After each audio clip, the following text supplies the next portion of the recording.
Hello friends, my name is Ruchika Sharma. Welcome to my channel study with Ruchika Sharma. हम class +1 का chapter 6 accounting equation कर रहे थे।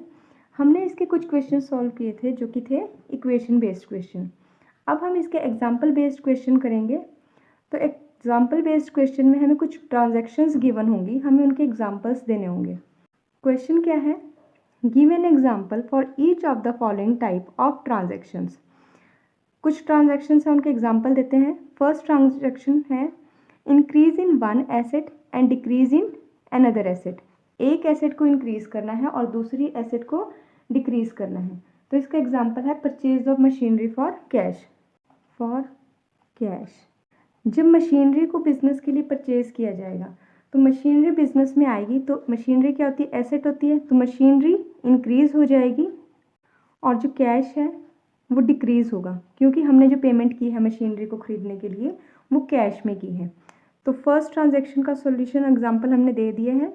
सेकंड करते हैं अब हम increase in asset and increase in liability.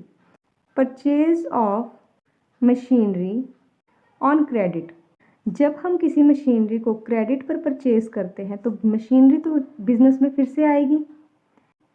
तो मशीनरी बिजनेस में अगर आ रही है तो एसेट इंक्रीज हो रही है, लेकिन हमने इसके बदले में अब कैश नहीं दिया है। तो कैश नहीं दिया है तो क्रेडिट इंक्रीज हो रहा है, क्रेडिटर हमारे बढ़ रहे हैं। तो क्रेडिटर हमारी लाइबिलिटी होती है।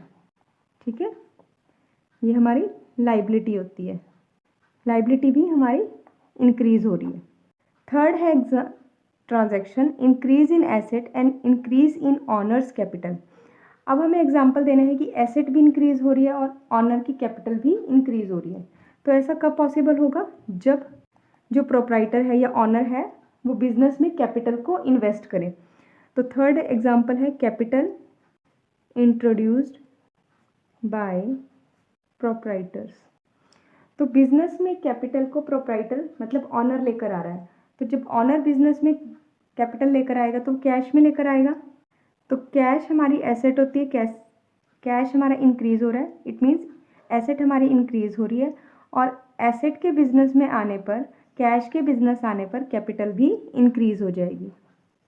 Fourth transaction is decrease in asset and decrease in liability. तो इसका एग्जांपल है पेमेंट टू क्रेडिटर्स। क्रेडिटर्स को पेमेंट करनी है। जब क्रेडिटर को पेमेंट करेंगे तो कैश क्या हो जाएगा? डिक्रीज हो जाएगा एंड क्रेडिटर भी डिक्रीज हो जाएंगे, जो कि हमारी लाइबिलिटी होती है। तो क्रेडिटर्स क्या है?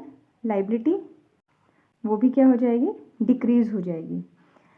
Last transaction is decrease in asset and decrease in honours capital.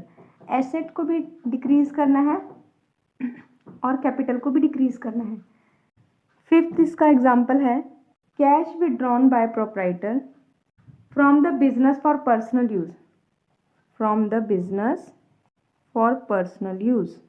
जब कैश को प्रोप्राइटर अपने पर्सनल यूज के लिए बिजनेस से निकालता है तो उसको हम बोलते हैं ड्राइंग।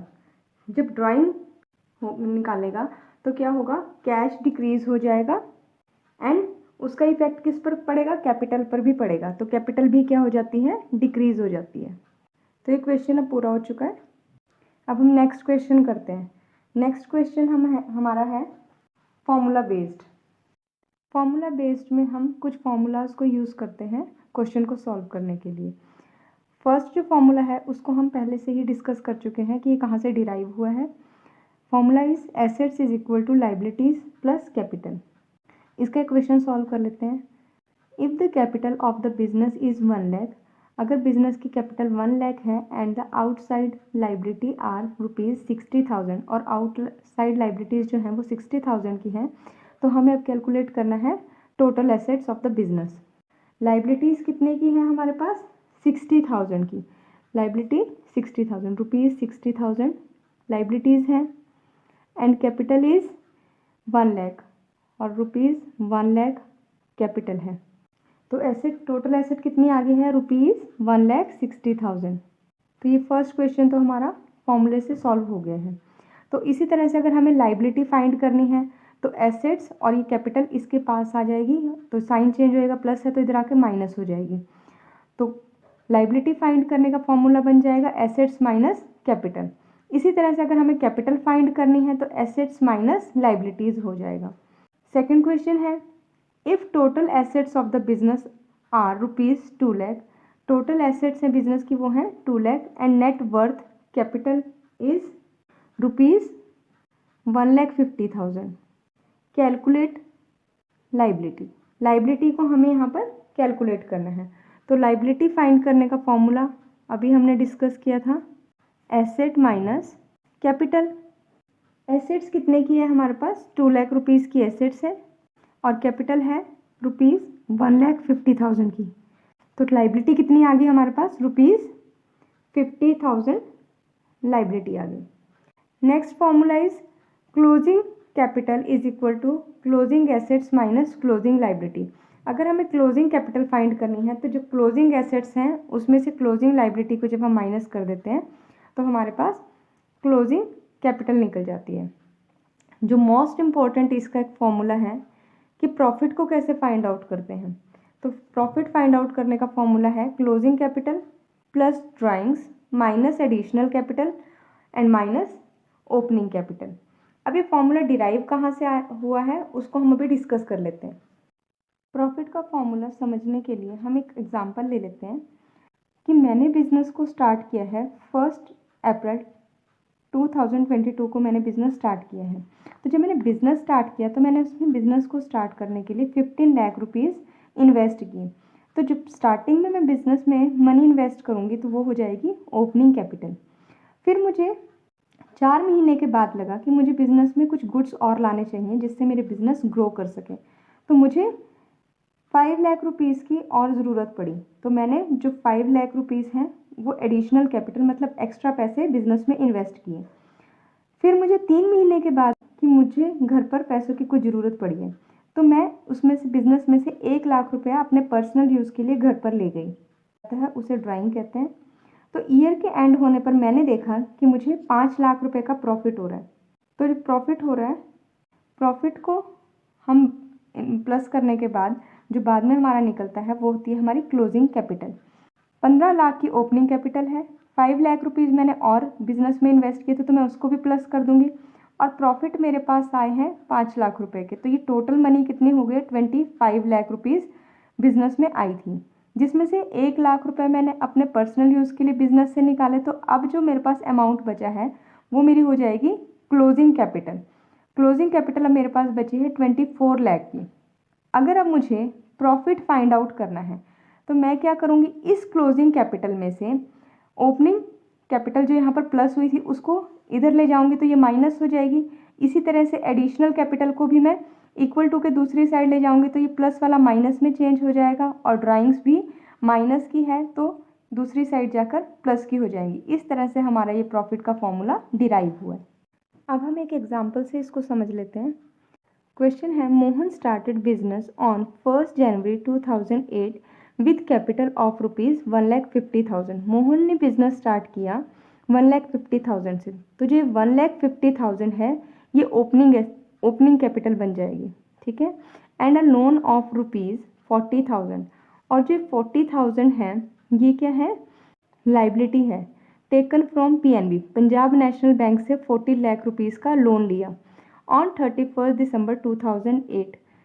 कब लिया उसने ये लोन, 31 दिसंबर 2008।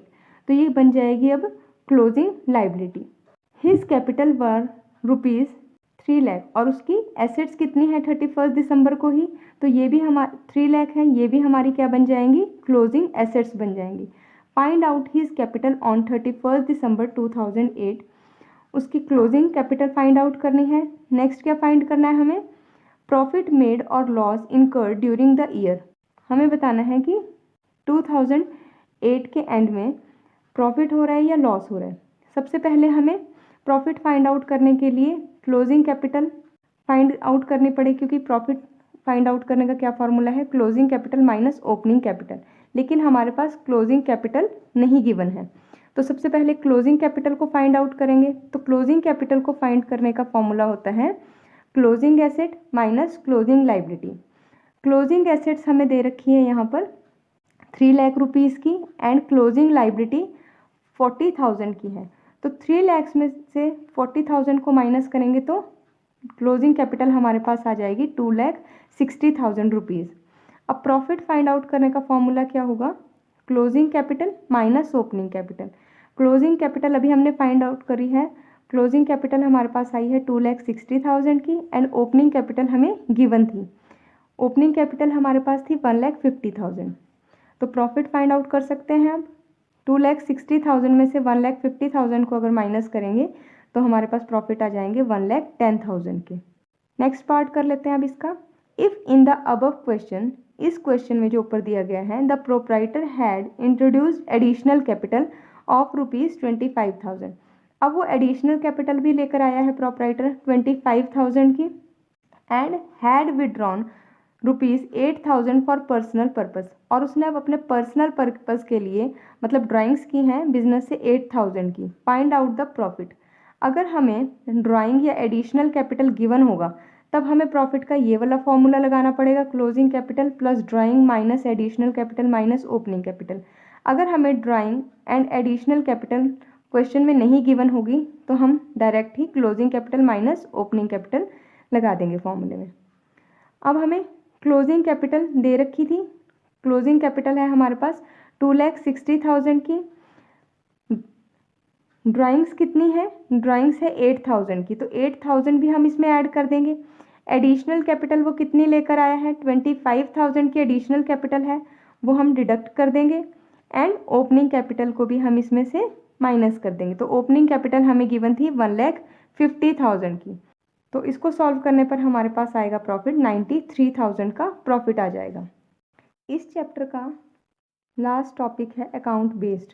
अकाउंट बेस्ड पर कुछ क्वेश्चन आ जाते हैं कि अकाउंट्स को कैसे प्रिपेयर किया जाता है, उसके कुछ रूल्स होते हैं डेबिट और क्रेडिट करने के। तो rules of debit and credit, there are 2 approaches.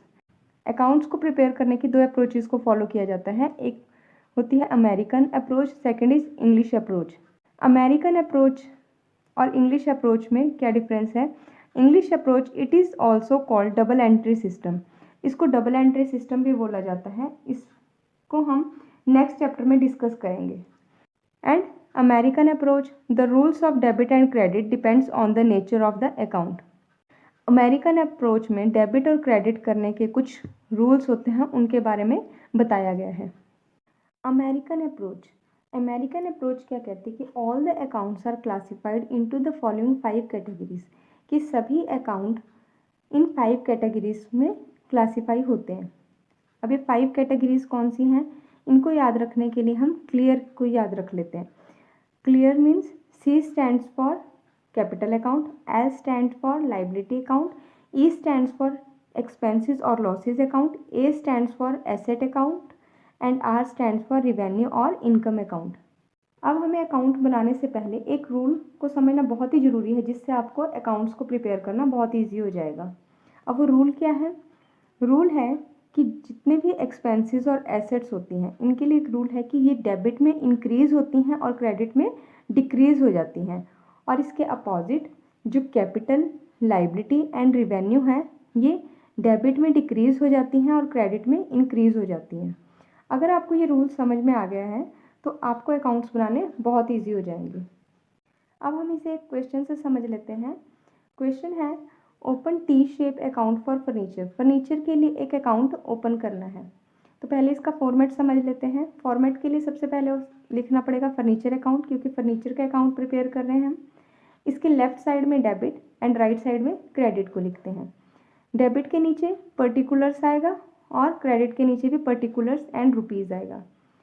अब फर्स्ट ट्रांजैक्शन जो है फर्नीचर परचेज फॉर ₹20,000, 20,000 का फर्नीचर परचेज़ किया, इट मीन्स फर्नीचर हमारे बिजनेस में आया है। तो अभी हमने रूल क्या पढ़ा था कि जितनी भी एसेट्स होती हैं जब ये बढ़ती हैं तो ये क्या हो जाती हैं, डेबिट हो जाते हैं, मतलब इंक्रीज़ होने पर इसको हम डेबिट साइड में लिख देंगे। तो डेबिट साइड हमारी ये वाली साइड है। तो अब फर्नीचर का ही अकाउंट बना रहे हैं, इसीलिए हमें फर्नीचर लिखने की ज़रूरत नहीं है, तो हम लिखेंगे टू कैश। डेबिट साइड में हम टू का यूज़ करते हैं और क्रेडिट साइड में हम बाय का यूज़ करते हैं। तो फर्नीचर बिजनेस में आ रहा है तो हम लिखेंगे to cash ₹20,000। Next transaction is furniture sold costing ₹5,000, 5,000 का फर्नीचर बेच दिया है। तो हमारी एसेट क्या हो रही है, फर्नीचर क्या हो रहा है, डिक्रीज़ हो रहा है। डिक्रीज़ होने की वजह से इसे हम क्रेडिट में लिखेंगे।